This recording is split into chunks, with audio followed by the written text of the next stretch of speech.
India তো জিতে গেল, ঠিক আছে, মানে 2 রান আরো এক্সট্রা করেছে বিরাট কোহলি, 100 করেছে।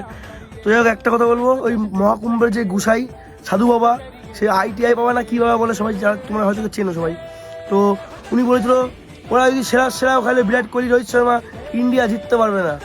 আমি যখন খেলা দেখছিলাম তখন আমি বলছিলাম যে সে বাবা কোথায়, ঠিক আছে, যে ভাই উনি একটা সাধু মানুষ, গুসাই মানুষ, ঠাকুর শ্রদ্ধা করে, ঠিক আছে, পড়াশোনা ছেড়ে দিয়ে বাড়িঘর ছেড়ে দিয়ে উনি এখন মহাকুম্ভে গিয়ে গুসাইগিরি করছেন, যা করছো করো। তুমি ইন্ডিয়ায় থেকে ইন্ডিয়ার বিরুদ্ধে গিয়ে তুমি বলছো আজকে ইন্ডিয়া হেরে যাবে। ভাই বাংলাদেশের সাথে হলেও আমি চলো মেনে নিলাম, কিন্তু পাকিস্তান তুমি তাদের হয়ে বলছো ইন্ডিয়া আজকে হেরে যাবে, এটা কোনো কথা?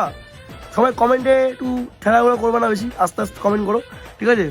আর সত্যি বিরাট কোহলি আজকে দারুণ খেলেছে, দেখেও ভালো লাগলো, খেলা দেখে শান্তি পেলাম। পর সব উই নেবো আমরা ভাই, কমেন্টে লিখে আই লাভ মাই ইন্ডিয়া। আর যা যা লেখা আছে কুম্ভ মেলার ওই গুসাই সাধু বাবাকে নিয়ে তোমরা বলতে পারো ভাই আমি ইন্ডিয়ায় ভাই থাকি, ইন্ডিয়ার আমি বলবো ভাই ইন্ডিয়া জিতবে, কিন্তু না, ও বলছে ইন্ডিয়া জিততে পারবে না, রোহিত শর্মা বিরাট কোহলি ওটা সেরা দিয়ে খেলুক তাও জিততে পারবে না, কোনো কথা? কমেন্টে বলে ওখানে দিয়ে দাও।